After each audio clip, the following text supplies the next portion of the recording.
demandons une faveur, descendons un tout petit peu, comme on est tout relax à ce culte. Amen. Nous allons, le culte passé, nous avons parlé du pouvoir du premier-né. Qui a été béni par ce message? Alors, il va être en livre. Hein. Donc, on est en train de travailler pour qu'il sorte. Il va être en livre. Eh bien, parce que ça fait partie des messages qui doivent être entendus par tout le monde. Donne-moi encore ton meilleur. Amen. Gloire à Dieu. Acceptons dans sa glorieuse présence. Eh bien, aujourd'hui, nous parlons de comment activer le pouvoir du premier-né. Donc, il s'agit de l'activation du pouvoir. Le premier-né en pouvoir. En pouvoir. Nous avons dit que le premier-né n'est pas forcément celui qui est né en premier, mais c'est celui qui manifeste la prééminence, celui qui a la tête. Voyez-vous, on peut être né le second, mais être le premier. Donc, il s'agit là d'une interprétation, une définition spirituelle de la notion de premier-né. Donc, nous avons dit que le premier-né occupe une place forte. Oui, à la fois spirituelle, symbolique et même souvent juridique.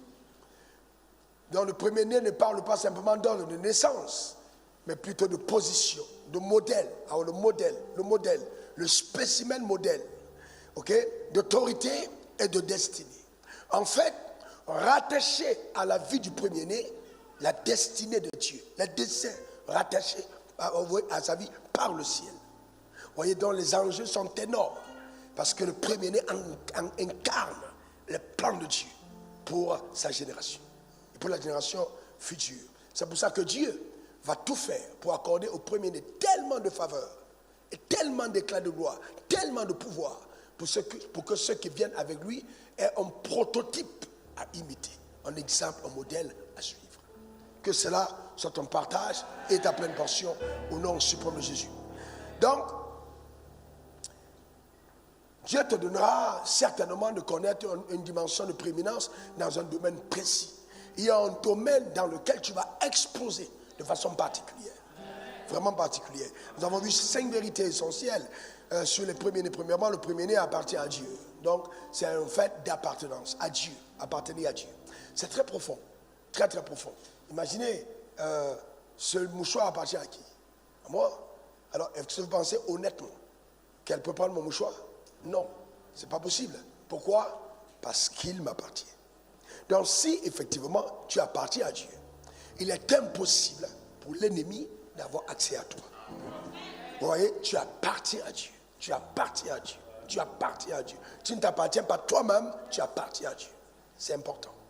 Deuxième vérité essentielle que nous avons vue, c'est que le premier-né représente l'héritier. Donc, il a la double portion. Si donc nous croyons que la Bible est vraie, et elle est profondément vraie, ça veut simplement dire, suivez-moi attentivement, que chaque enfant de Dieu vaut 2 païens au moins. C'est-à-dire que quand on voit ta compétence, il faudrait mettre 2 païens pour essayer de t'équivaloir. Parce que la double portion t'est réservée. Donc ce n'est pas seulement une double portion matérielle, mais c'est aussi une double portion de sagesse, d'intelligence. Vous voyez, on me disait des gens comme Daniel qu'il avait un esprit supérieur. C'est l'esprit de la prééminence. Parce que c'est qui t'amène en haut. C'est la sagesse et l'intelligence que Dieu te donne, qui te donne de monter dans les hauteurs. On n'est pas élevé parce qu'on crie, on est élevé parce qu'on connaît. Donc la connaissance est vitale. Que Dieu ouvre ton intelligence. Que ce matin, par la voix que tu entends, quel que soit l'endroit où tu es, j'entends reparamétrage d'intelligence et de sagesse au nom suprême de Jésus, afin que te soit imputé dans le nom suprême de Jésus l'ADN de Dieu. Les choses que tu ne comprenais pas hier, tu comprendras aujourd'hui. Les choses qui t'étaient inaccessibles deviennent accessibles. Dieu te donne une capacité qui surpasse ce que tu as appris dans le domaine académique au nom suprême de Jésus. Que cela soit ton partage. Qu'il y ait une visitation intellectuelle, une visitation intellectuelle, une visitation mentale, une visitation dans le nom suprême de Jésus. Qu'il en soit ainsi. Il en soit ainsi. Frères et sœurs, croyez aux visitations divines. Cette nuit, à 3h du matin, 3h30, je suis allé me coucher. Je J'étais fatigué. Je travaillais, je préparais en même temps le message, je préparais en même temps certaines vidéos qui devaient être tournées aujourd'hui. Je sentais dans mon corps que j'étais extrêmement fatigué. J'ai dit, bon, je vais me reposer 1 heure de temps pour être debout à 4h30 et pour démarrer de la maison à 5h30 et ensuite être au bureau à 6h comme tous les matins à l'église. On est arrivé avant 6h ce matin. Et je me suis couché à 4h du matin. J'étais en train de dormir comme ça, avec les 2 mains de ce côté. Je voyais que vous aviez prié avec la main, les 2 mains comme ça. Je suis renfermé en moi-même, je parlais en langue et je me suis endormi. Et quand je me suis endormi, 2 mains sont venues derrière moi. J'ai été placé et m'ont saisi, comme si on était en train de vouloir me soulever. Une forme de souffle commençait à souffler à l'intérieur, souffler sur moi. Et ça pénétrait tout mon être. Je me demandais, j'essayais, mais j'essayais de vouloir me débattre, mais j'étais vraiment saisi par sa main. Et j'entends maintenant en face de moi, ça suffit, ça suffit.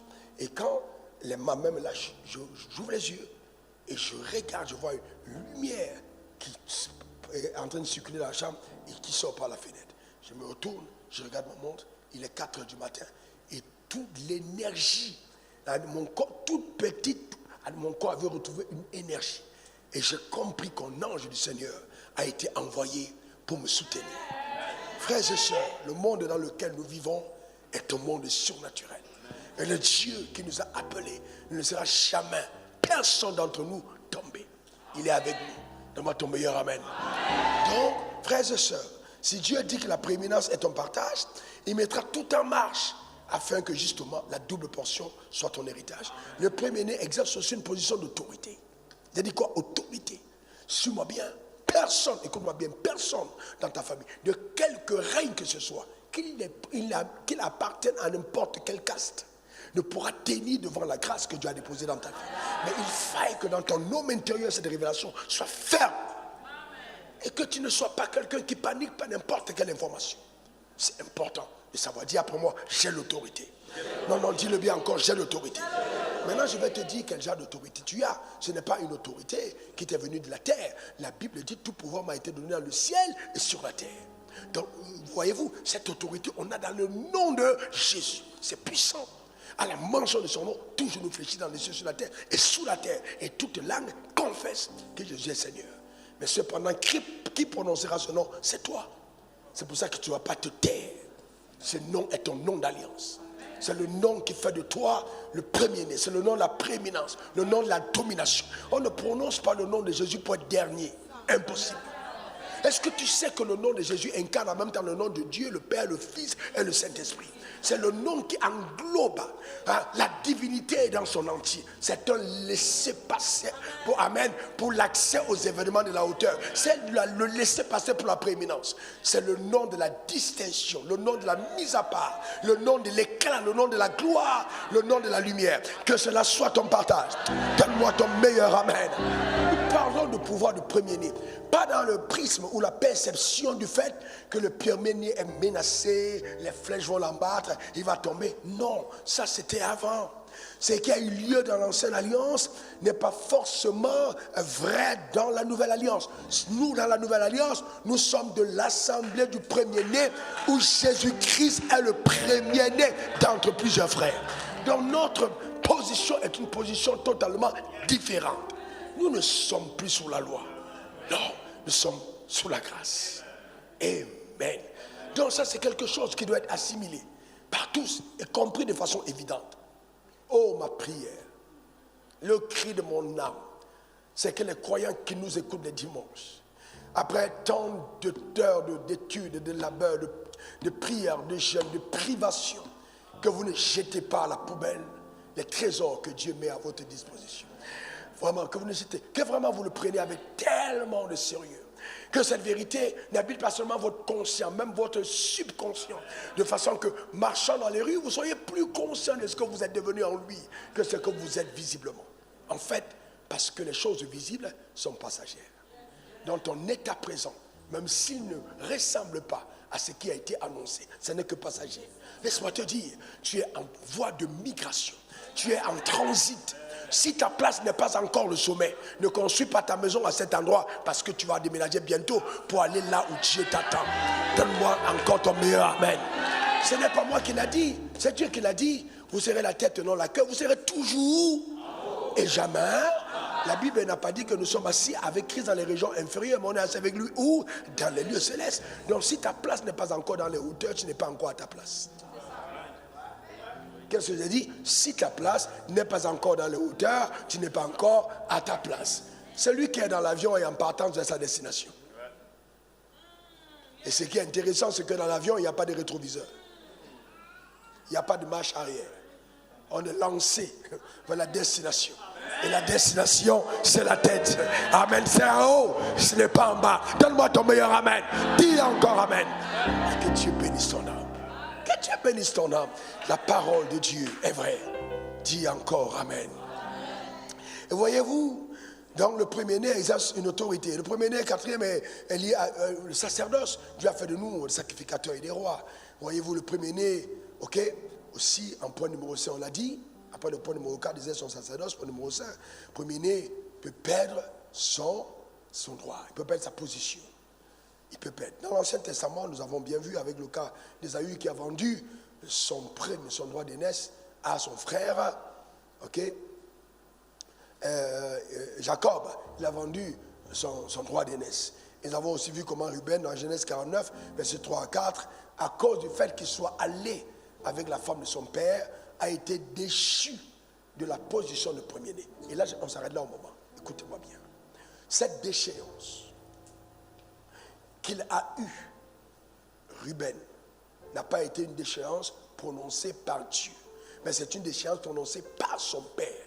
En d'autres termes, attention, si je veux manifester la prééminence et être à même de régner selon l'ordre prophétique divin, je dois comprendre que cela obéit à cette loi.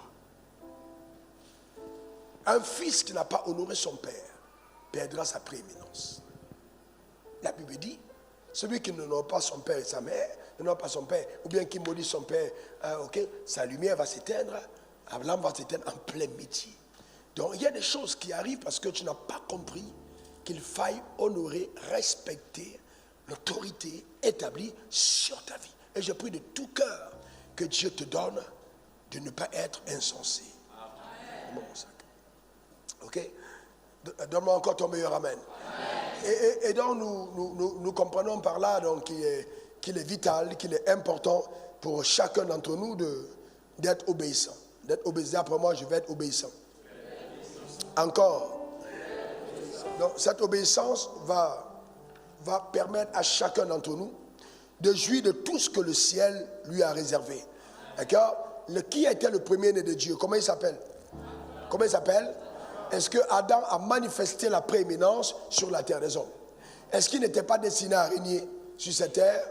Est-ce qu'il a régné sur la terre? Non. Pourquoi? Il a été attaqué. Mais est-ce que dans l'attaque qu'il a reçue, la déchéance est venue de Satan ou de lui? Qui a été la base de son échec? C'est Satan ou c'est lui?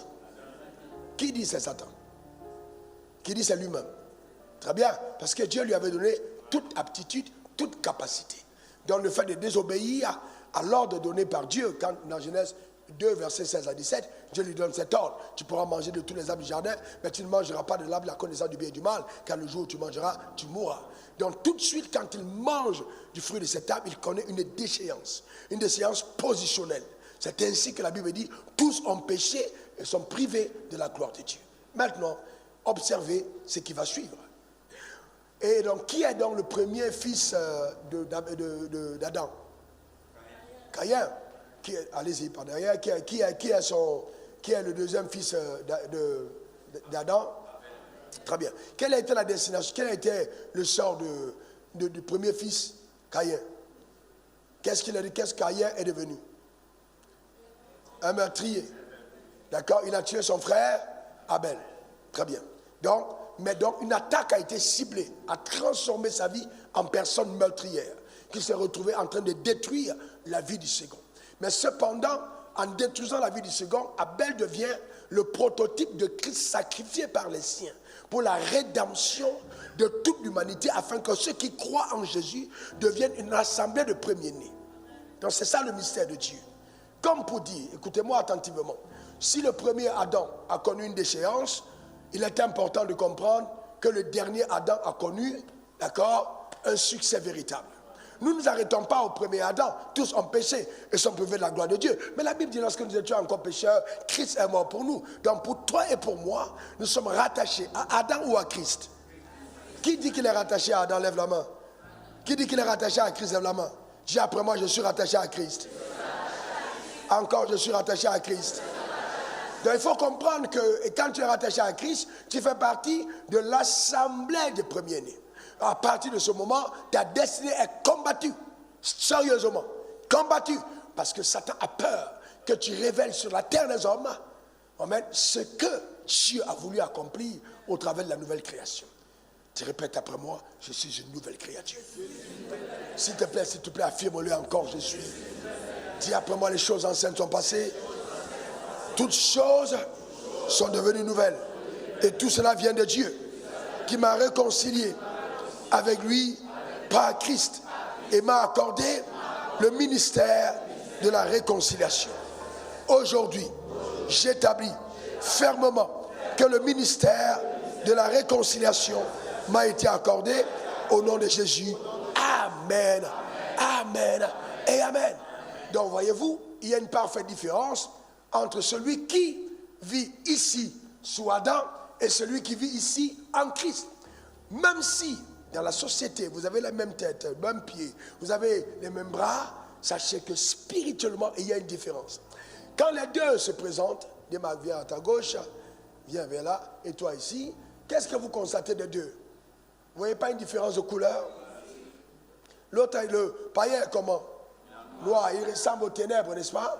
Alors, celui qui est ici, il est rouge. Donc, il ressemble au sang de l'agneau, justifié par son sang. Il est mis à part. Donc, spirituellement, même quand deux personnes marchent dans les rues d'une ville, sont dans l'avion, quel que soit l'endroit où vous êtes, il y a des signalétiques prophétiques qui indiquent que vous n'appartenez pas au même règne.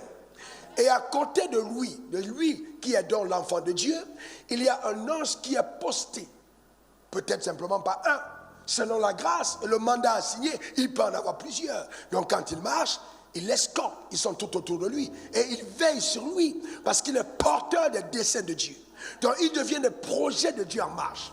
Il devient des projets de Dieu qui sont en train de se réaliser dans une dispensation. Et à partir de ce moment, Dieu veille sur lui. C'est pour ça que Dieu nous appelle la prunelle de ses yeux. Un sacerdoce royal, un peuple acquis. Dis après moi, je ne mourrai pas sans avoir révélé l'authenticité de la grandeur divine rattachée à mon existence au nom suprême de Jésus. Amen, amen et amen. Dis encore après moi, c'est pourquoi je fais le choix de l'obéissance à la parole de Dieu. L'obéissance à sa loi, l'obéissance à sa voix. Quand Dieu parle, j'obéis. Quand Dieu instruit, je me soumets. Car je suis résolu, déterminé à vivre sur terre le type de vie que Dieu m'a souverainement réservé au nom de Jésus. Amen, amen et amen. Gloire à Jésus. C'est fabuleux. C'est un partage. Alors, qu'est-ce qui est arrivé à Adam pour que Adam perde la position de prééminence? Pour que Adam ne soit pas le maître incontesté de l'univers. Qu'est-ce qui lui est arrivé? La désobéissance. Bien, la désobéissance. Suivez-moi attentivement. Jamais votre prééminence, votre pouvoir de premier-né ne se révélera dans une vie de désobéissance. Impossible. Vous muselez la capacité de régner, de briller dans votre génération quand vous êtes désobéissant. Mon Dieu. Cependant, la désobéissance a deux dimensions. Dis après moi, deux dimensions. Encore deux dimensions. Maintenant, suivez-moi bien. On a beaucoup de légalistes. Les légalistes sont ceux qui ont un rapport avec Dieu basé sur la loi de Dieu. Simplement. Je peux avoir un rapport avec la loi de Dieu sans avoir un rapport avec la voix de Dieu. La voix de Dieu est celle qui produit la foi, jeune dame. Tu as compris? Alors que la loi est ce qui te permet de développer les valeurs divines. Tout ce que Dieu interdit, il interdit parce que si tu le fais, tu vas falsifier l'éclat de la gloire rattachée à ton être. Donc si tu mens, tu seras en train de salir totalement la robe glorieuse de la grâce rattachée à ta vie. Donc tout ce que Dieu interdit, il interdit pour que ta prééminence soit véritablement éclatante. Amen. Ça s'appelle les valeurs. Dis après moi les valeurs. Encore après moi les valeurs. C'est très important. Mais cependant, je peux construire les valeurs sans être obéissant au mandat de Dieu rattaché à ma vie. Le fait que je ne mente pas, je ne vole pas, je ne m'assure pas, etc., ne fait pas de moi quelqu'un qui est obéissant à Dieu. Là, ça devient fort. Je peux ne pas faire tout ça et désobéir. Parce que l'obéissance finale, c'est que j'accomplisse ce que la voix me révèle. Ce que Dieu dit de moi. Est-ce que quelqu'un comprend? Est-ce qu'on est encore ensemble? Parce que c'est profond. Levez la main si vous comprenez. Ok, très bien. Alors maintenant, voyez-vous, c'est pour ça que vous devez faire attention. Je lis la Bible, j'ai accès à sa loi, et j'écoute Dieu, j'ai accès à sa voix. Cependant, jeune dame, toi tu veux écouter la voix, alors que tu méprises la loi. Tout ce que la voix te dira, c'est répands-toi. Répands-toi. Dieu n'ira pas plus que ça. Parce que tu n'as pas fait preuve de quelqu'un à qui on peut confier des choses importantes. Vous avez compris ça? Donc c'est pourquoi la première des choses que Dieu fait, c'est de te mettre à part pour lui. Et ta mise à part volontaire pour lui devient favorable à l'écoute de la voix qui te révélera le mandat, la mission, la raison pour laquelle Dieu te veut sur terre. Et cette raison-là, ce n'est pas les voitures, ce n'est pas les maisons, ce n'est pas les maris, ce n'est pas les voyages. Non. Cette raison est bien plus forte que ça. C'est elle qui va exiger de toi tout ce que le pouvoir du premier-né aura mis à ta disposition. Et c'est ça, justement, ce qui est important. Quand vous lisez la Bible, vous voyez dans Hébreux 11, verset 7, que Noé a été divinement averti à construire l'arche. Pourquoi Dieu avertit Noé? Parce que Noé était un homme intègre, ce que la Bible nous dit. Donc Dieu n'a pas averti le pécheur pour aller construire son arche. Il a averti Noé parce que Noé le craignait. Il dit maintenant, je peux t'appeler parce que je sais que tu vas m'obéir. Alors tu as une prédisposition à faire ma volonté. Viens Noé, je t'appelle. Vous comprenez ça? C'est important.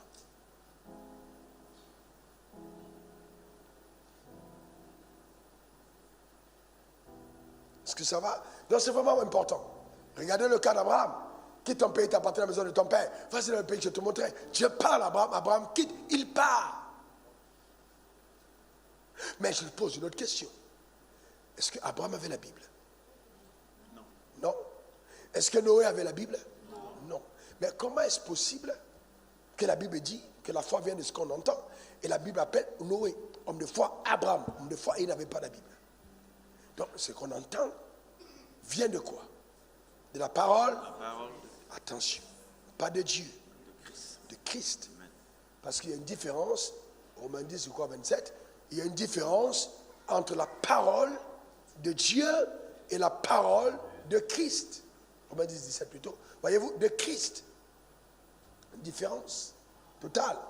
Christ a moi l'espérance de la gloire. Seuls ceux qui sont conduits par l'Esprit de Dieu. Donc ceux qui entendent la voix de Christ et qui marchent selon la voix de Christ deviennent des enfants matures de Dieu. Donc la maturité consiste à obéir à cette voix qui te parle.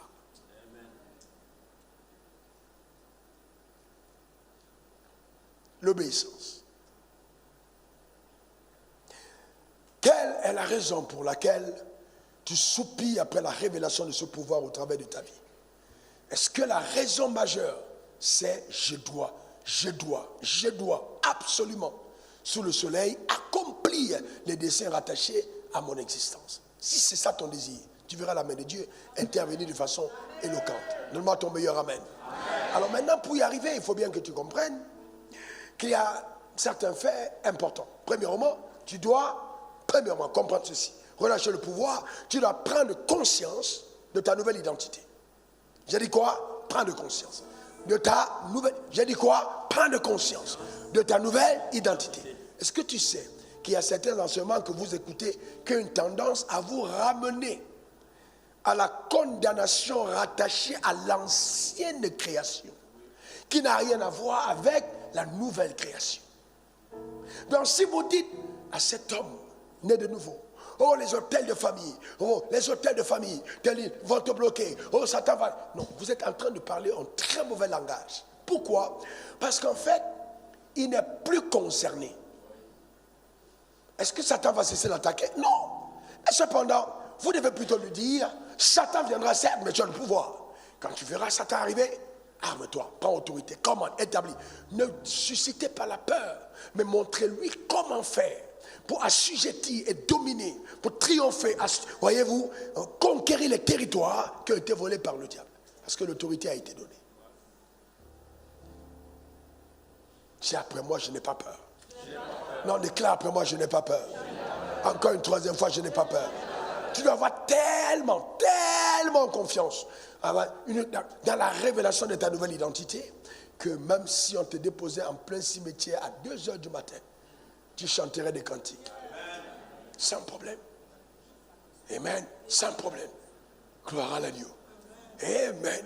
Imaginez que vous êtes là même dans votre propre maison et que quelqu'un de vous, proche de vous, essaie de vous faire ce truc où vous dormez et puis il est dans votre chambre avec un drap blanc et tout. Comment sera ton cœur? Il y a des gens, au lieu d'appeler Jésus, ils vont crier « Maman !» Voilà, je suis mort. Hey! Voilà, non, comment tu vas réagir? Parce qu'il faut bien comprendre que c'est bien de déclarer les choses à l'église, mais est-ce que ton homme intérieur, tu as vraiment la vérité qui t'habite? Est-ce que vraiment, en face à ce type de danger, tu vas dire « Arrière, Satan, au nom suprême de Jésus !» Sans trembler. Écoute-moi très bien, sans trembler. Je vais te dire ceci. Quels que soient les démons qu'on envoie contre lui, écoutez bien, il a effacé, Colossiens 2, versets 14 à 15, il a effacé l'acte dans les ordonnances de condamner et il a dépouillé les autorités et les dominations en triomphant d'elles par la croix. Donc ce dépouillement, c'est le fait d'ôter le droit légal de t'atteindre. Donc écoute-moi bien, écoute-moi très très bien. Ça veut dire que quand le diable s'en va en attaque contre toi, suis-moi bien, je prie que tu prennes ça, sache que la première défense ne te revient pas. Écoute-moi très bien. Si Dieu t'a donné le pouvoir, c'est pour humilier l'enfer. Mais s'il se rend compte que ce pouvoir, tu ne l'exerces pas, il y a quand même les dignités dans les cieux qui sont là pour régir l'ordre, qui vont veiller sur ce qui est établi par Dieu, afin qu'à aucun moment, ce qui a été établi ne puisse être déstabilisé. Donc, la Bible dit, ils te feront la guerre, mais ils ne te vaincront pas. La Bible n'a pas dit, ils te feront la guerre, mais ils ne te vaincront pas parce que tu es fort. On dit, ils ne te vaincront pas. Si c'est dit dans l'ancienne alliance, je sais simplement qu'ils ne me vaincront pas. Je n'ai pas besoin d'être un expert en prière. Je n'ai pas besoin de voyez-vous, les prières qui sont faites à 16 heures en regardant le nord. Toi-même, on dit regarde le nord, tu regardes le sud. Tu connais la boussole? Levez-vous à 3 heures, regardez le sud et priez vers le sud. Qui t'a dit? Tu ne connais pas le sud. Maintenant, tu vas te lever à 3 heures pour essayer de chercher la boussole avec pour le sud est où? Comme ça, qui t'a dit qu'il faut aller au sud? Le voile du temple a été déchiré de haut en bas. Tu vas chercher quoi au nord, sud, est, ouest? Et même Dieu habite en toi. Il faut juste élever ta voix et parler à ton Père qui t'entend. Donne-moi ton meilleur amen. Nous sommes arrivés dans une génération de personnes qui ont la démangeaison d'entendre simplement des révélations sans les mettre en pratique. Arrêtez ça. Pratiquons la parole, vivons selon les standards de la vérité. Mais nous ne nous sommes pas séduits. J'ai une nouvelle révélation, il faut dévancer l'heure, il faut prier à telle heure du jour. Frère, c'est ça. Gloire à Dieu pour ces experts en prière. Mais je vais te dire quelque chose qui va te choquer. Ce n'était pas le but, excuse-moi. Quelque chose qui va t'édifier. Je préfère. Écoute-moi attentivement. Écoute-moi très bien. Tu ne deviens pas ce que tes prières en demandent. Ce n'est pas vrai. Tu n'arrives pas à avoir la victoire dans la vie seulement parce que tu pries. Ce n'est pas vrai du tout. Non, ce n'est pas tes prières. Ça va plus loin que ça. Ce n'est pas simplement ta prière. Ça va à une autre dimension. Ce n'est pas simplement tes prières. Il faut que tu comprennes qu'au-delà des prières, il y a une décision souveraine qui rattache ta vie au fait que tu réussisses. Et qui veille et qui régule le plan pour que ta vie soit ce que le ciel a voulu. Maintenant, la grâce de Dieu te permettra de coopérer avec ses plans. Donc, quand l'ennemi viendra vers toi pour t'attaquer, l'ange de l'Éternel dit, la Bible dit qu'il monte la garde autour de ceux qui le craignent et les arrache de tout danger.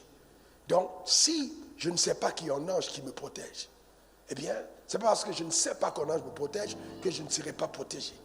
Il va quand même me garder. Et la chose la plus terrible, c'est que quand lui, il était encore parmi ces éléments, il faisait déjà partie de par la préséance de Dieu, de ceux qui étaient prédestinés à être premiers-nés, et il a été gardé. L'avortement de sa mère ne l'a pas atteint, l'empoisonnement n'a pas atteint, les accidents ne l'ont pas atteint.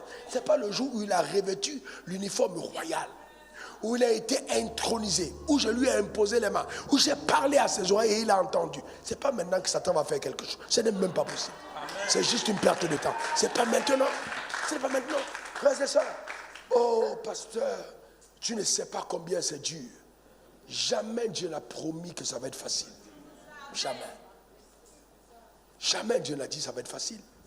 L'évangile de la facilité est un évangile de séduction. Dieu n'a jamais voulu que ce soit facile. Jamais. Mais si ce n'est pas facile, c'est quand même possible. Je dois savoir qui je suis. Regardez ce que la Bible dit. Que le Seigneur nous aide. J'ai promis de ne pas être long. Amen. De vous laisser partir dorénavant à l'heure à tous les cultes. Regardons ce qui est écrit Éphésiens 1. Regardez là. Amen. Éphésiens 1, verset. Pour commencer au verset 17. Éphésiens 1. Ok. L'apôtre Paul prie. Il demande afin que le Dieu de notre Seigneur Jésus-Christ, le Père de gloire, vous donne un esprit de sagesse et de révélation dans sa connaissance. Voyez-vous, sagesse et révélation. Donc, voyez-vous, sagesse et révélation dans sa connaissance. Ça veut dire, faut-il que je ne connais pas Dieu mentalement, je connais Dieu par la révélation. Le Saint-Esprit m'éclaire, le Saint-Esprit me parle, il illumine mon entendement.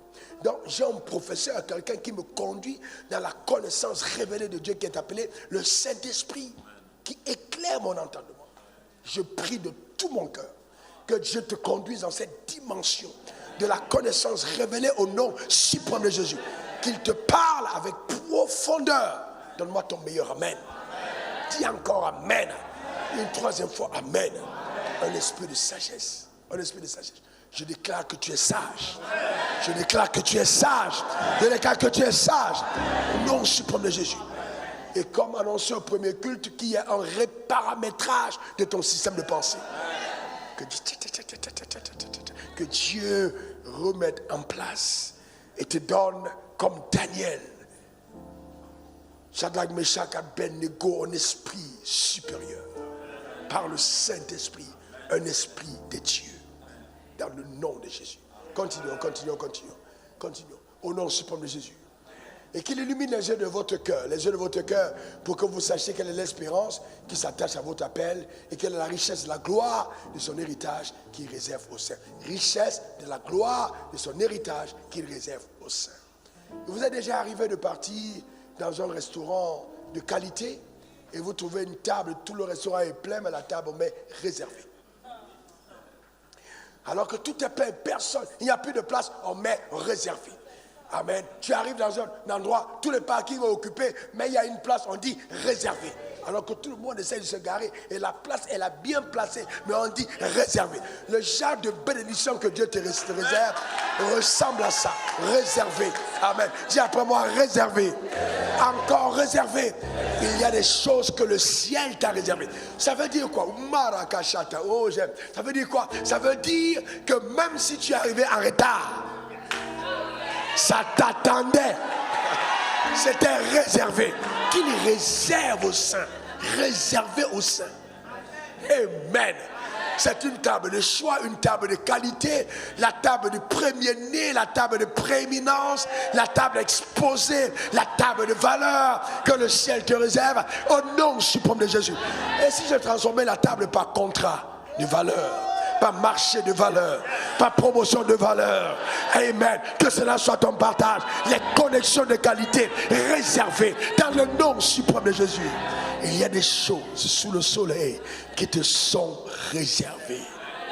Gloire à Dieu, réservées. Amen. Il y a même un poisson qui nage encore à l'heure actuelle, mais qui t'est réservé. Il sera brisé pour ton attaquer. Amen. Que quelqu'un me donne son meilleur amen. Dis encore amen. La vie est belle quand on comprend la Bible. Elle est belle quand on comprend la Bible. Il y a des choses réservées qu'il réserve aux saints. Une réserve aux saints. Et une réserve aux saints. Et on va encore plus loin dans réservé, il y a une réserve. C'est-à-dire, ce n'est pas simplement réservé, mais il y a une réserve. C'est-à-dire, même si on pense que les gens ont mangé et tu es arrivé en retard, c'est bloqué. C'est une réserve. Quand tu arrives, ça sort. On dit, mais on est là depuis. On dit, non, c'était réservé. C'était beau. Que cela soit ta portion dans le nom suprême de Jésus. Donne-moi encore ton meilleur amen. Dis encore amen. Si après moi, je le possède et j'en jouis sous le soleil au nom suprême de Jésus. Toutes ces bénédictions qui me sont réservées, j'en jouis pleinement, car la grâce de Dieu est mienne sur la terre des hommes au nom suprême de Jésus. Amen. Amen et amen. Assieds-toi dans sa présence. Assieds-toi dans sa présence.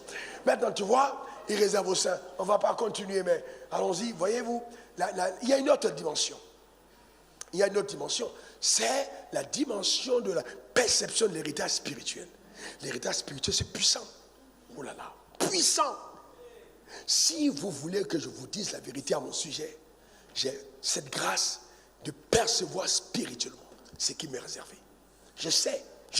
Enfin, vous savez, et cette révélation a affecté mon subconscient. Même dans les rêves, je ne rêve jamais que quelqu'un a pris la prédominance sur moi. C'est même pas possible.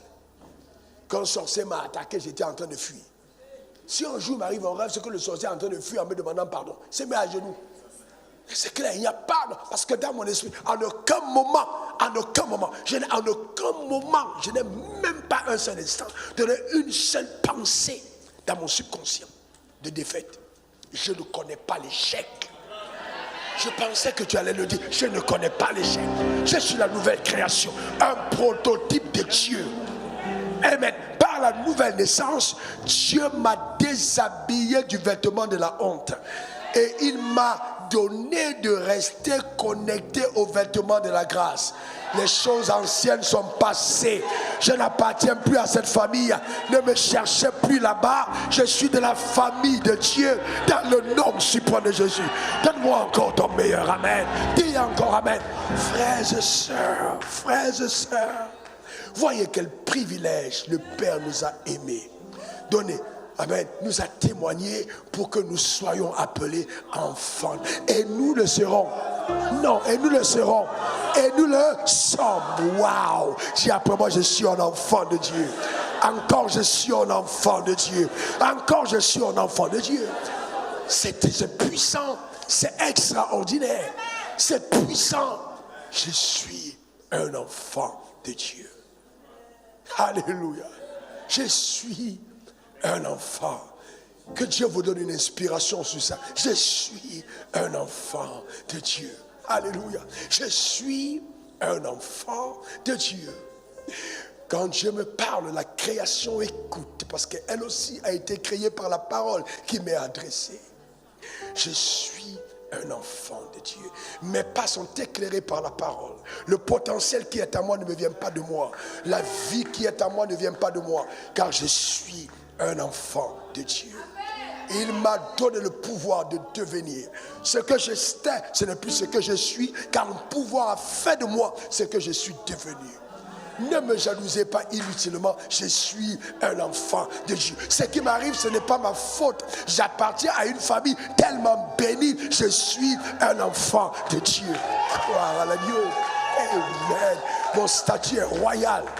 Mon statut est royal. L'ADN de Dieu est à moi. Je suis un enfant de Dieu. Alléluia. Je ne meurs pas avant mon heure. Je ne suis pas détruit par le poison. Je ne suis pas atteint par les sorciers. Les hôtels ne me limitent pas. Les embargos s'élèvent. Les prisons brisent leurs portes. Les chaînes éclatent. Car je suis un enfant de Dieu. Gloire à Dieu. Amen.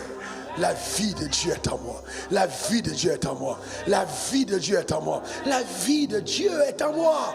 Alléluia. La vie de Dieu est en moi. La vie de Dieu. Gloire à l'agneau. Gloire à Jésus. La vie de Dieu est en moi. Amen. Gloire à Dieu, la vie de Dieu est en moi. Si je vis, ce n'est plus moi qui vis, mais c'est Christ qui vit au travers de moi. La vie de Dieu est en moi. Je suis un tueur de géants. J'accomplis des exploits exceptionnels, car je suis drivé, tiré, motivé, poussé par l'impulsion de la vie d'en haut. Je suis un enfant de Dieu. Je suis né d'en haut au nom suprême de Jésus. C'est ce que je suis, c'est ce que tu es, c'est ce que nous sommes. On se moque de tout ce que Satan pense, de tout ce que nos ennemis disent. Ce n'est pas notre faute. Personne dans la forêt ne pourra empêcher au lion de rugir. Même s'il parle de lui, et dès qu'il arrive, les gazelles fuient. Les lièvres commencent à courir de toutes leurs tripes, parce qu'ils font peur à cause de leur position royale. J'ai été conçu pour dominer. Les sorciers de ma famille ne peuvent que chuchoter dans mon dos, mais dès que j'apparais, la gloire de Dieu, la lumière de Dieu se présente. Je suis un enfant de Dieu. Alléluia. Gloire à l'agneau. C'est ce que je suis. C'est ce que je suis. Frères et sœurs, si tu acceptes cette vérité, tu es en train d'implémenter, tu es en train de dire, d'affirmer de façon claire et irrévocable que chaque jour te réserve une surprise. Que chaque jour te réserve une surprise. Le Dieu que nous servons t'étonnera. Il va t'émerveiller. Comme une maman réserve une surprise à son enfant, Dieu t'épatera, Dieu t'étonnera, il t'émerveillera. Les jours à venir, tu réserves encore des choses tellement grandes. L'autorité de Dieu t'a été donnée. Je suis un enfant de Dieu. Gloire à l'agneau. Gloire à Jésus. C'est ce que je suis. Un enfant de Dieu. Gloire à Dieu. Je manifeste la prééminence, le pouvoir divin. Gloire à l'agneau. Alléluia. Frères et sœurs, cette mentalité ne m'a jamais quitté. Quand j'arrivais dans ce pays et que, passant mes premières nuits à la gare de bus, je bénis Dieu de ce que cette révélation m'avait été accordée en 1996 en Sierra Leone, en plein stade. Alors que j'étais en culte d'un ami qui faisait culte au stade, le Seigneur m'a parlé tandis que je montais les escaliers par une vision ouverte. Je suis un enfant de Dieu. Le pouvoir de Dieu est en moi. Frères et sœurs, alléluia. C'est pas parce que je dors dans la rue, amen, que mon identité change. Non, pas du tout, pas du tout. Non, pas du tout. Dieu est simplement en train de me donner les témoignages. Il est en train de démontrer aux gens qui sont tout autour que la parole de Dieu marche. Il peut prendre l'indigent de la poussière, le retirer de la boue pour le faire asseoir avec les grands. Je suis un enfant de Dieu. Ah oui. Le jeune homme qui était perdu dans les boîtes de nuit, à l'université, voyou, aujourd'hui c'est un prédicateur de la justice. C'est ce que Dieu est capable de faire, d'émerveiller les semblables. Laisse-moi te dire, il n'y a rien de commun entre ce que tu étais et ce que tu es devenu. Je suis un enfant de Dieu. Il n'y a rien de commun. Les choses anciennes sont passées. La gloire de Dieu est rattachée à ma vie. Je ne mourrai pas sans que ma vie n'ait étonné, sans que ma vie ne surpris, sans que ma vie n'ait béni, sans que ma vie n'ait été un instrument de délivrance. Alors toutes les grâces qui sont rattachées à moi par les dons, les talents enfouis, je déclare établi que je vais engendrer. Je suis fécond, tu es féconde. Nous allons tous amener à visibilité sur le soleil tout ce que Dieu nous a accordé, car je suis un enfant de Dieu. Gloire à l'agneau. Gloire à Jésus. Amen. Gloire à Dieu. Et parce que je le suis, frères et sœurs, pourquoi veux-tu que je continue de vivre comme un malpropre et de penser que les seuls repas de mon existence, c'est la teke poisson, le foutu banane, garba, ndolé, tout ça, condré. Il y a beaucoup d'autres choses plus puissantes.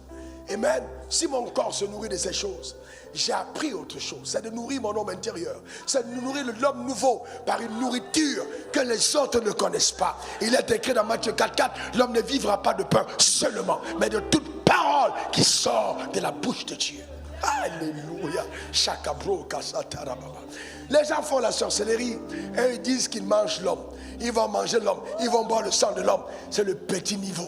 C'est le petit niveau. Toi et moi, on mange Dieu. On mange Dieu. On boit le sang de Dieu. Entre les gens qui mangent l'homme et les gens qui mangent Dieu. Dieu nous a donné de manger Dieu. Je mange Dieu. Je mange la parole. Je mange Dieu. La puissance que j'ai n'est pas de l'homme. Elle est de Dieu. Je mange Dieu. La vie de Dieu est en moi. Gloire à l'agneau. Non, je ne lis pas seulement la Bible.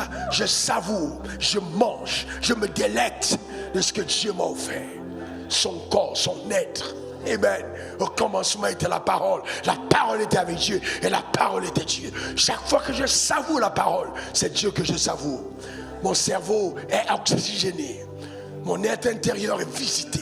La puissance de Dieu agit et elle transforme mon être intérieur. Elle change et restaure même jusqu'à mon corps. Le cancer disparaît, les maladies incurables s'évaporent, les limitations s'ébranlent. Je révèle la divinité. Je ne suis pas n'importe qui, je suis un enfant de Dieu. Gloire à la nuit.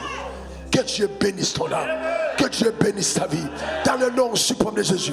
Et que par ta bouche, par les déclarations de ta bouche, tu établisses de façon irrévocable: je suis un enfant de Dieu. Le pouvoir de Dieu est en moi.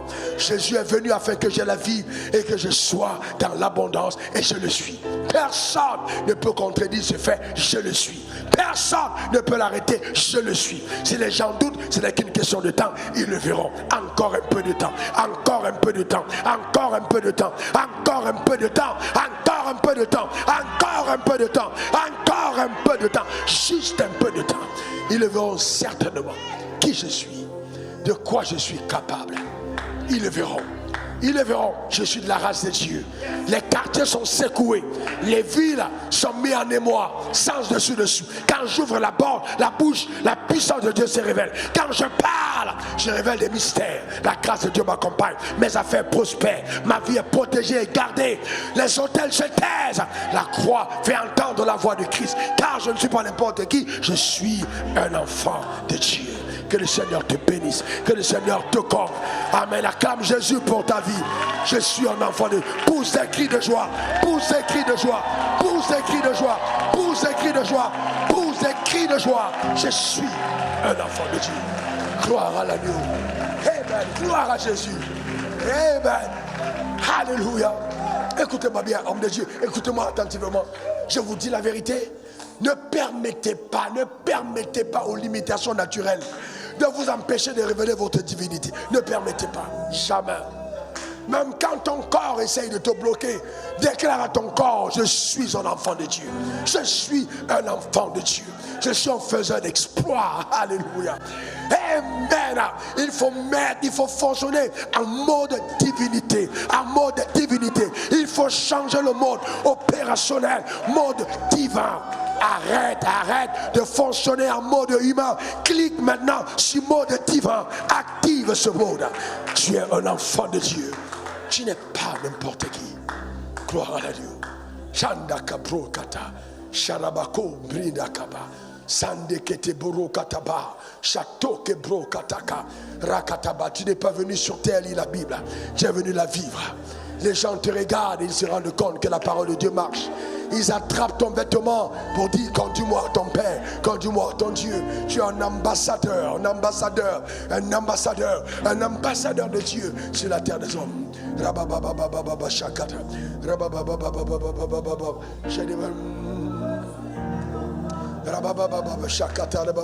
Oh, lève tes mains vers le ciel.